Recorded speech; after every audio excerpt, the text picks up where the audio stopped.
Hey, it's Diego. What do you do when you find yourself in a relationship with people that have immense problems? I know you know the type. They might even have addictions, whether that be alcohol, drug, whatever. And because you're caring and giving and loving, you find yourself always going back and trying to help them, don't you? And that problem seems to persist to the point that you eventually burn out and you realize this relationship isn't for me. And so you start looking for the door, but you don't totally walk through the door either.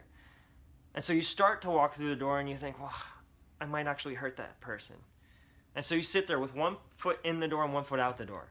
And you think, well, I don't want to hurt them. So I'm going to tell you something right now. You already are. And what you need to do at this moment is to stop taking ownership for somebody else's problems. I mean, how many of your own problems are even your own? That is somebody else's problem.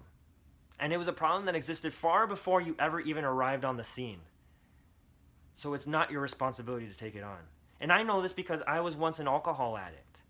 And now, in the position that I'm in, where I get to help tens of thousands of people around the planet, I realize something.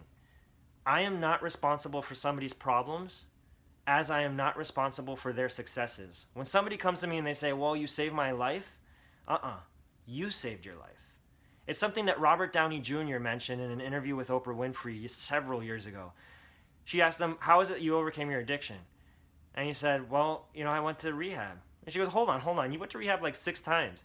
And he said, yeah, well, the first 5 times, I was going for somebody else. The 6th time, I was going for me.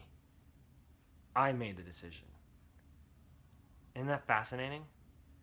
You see, you think you're giving and you're caring, but really what's going on is that's incredibly selfish. Selfish. Because every human being on this planet has been given a unique challenge or set of challenges to overcome. It's when we face those challenges that we grow into our full potential. And then we're able to teach other people how to do that.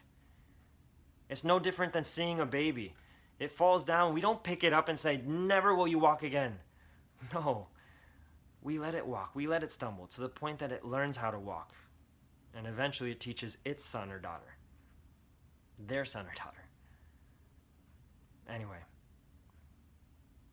I hope you would stop taking ownership of other people's problems. Your own problems are a full-time job. We have to own our own shit. We don't need to be working overtime.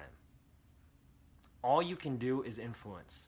You don't ever have control over another human being. And that's what you're trying to do. What you have is influence. You can walk them up to the door of self-development, but they have to decide. They have to walk through it. I hope this resonated with you. If it did, I would love for you to share it. There's a lot of people out there that have this issue. They're giving and they're caring and they find themselves in situations like this. It might even be a friend that doesn't say anything out loud. So I hope you would share this with your friends, your family, your loved ones. And if this is your first time seeing me, give me some sort of reaction, love, like, whatever. And I hope you would like the page as well. If you're seeing this anywhere other than my blog, that one is bumpingintolove.com. I travel the world helping people in events and seminars, but I also am daily and weekly here helping you. And I want to send you love. I want to send you thanks. And as always, don't forget about a thing called love.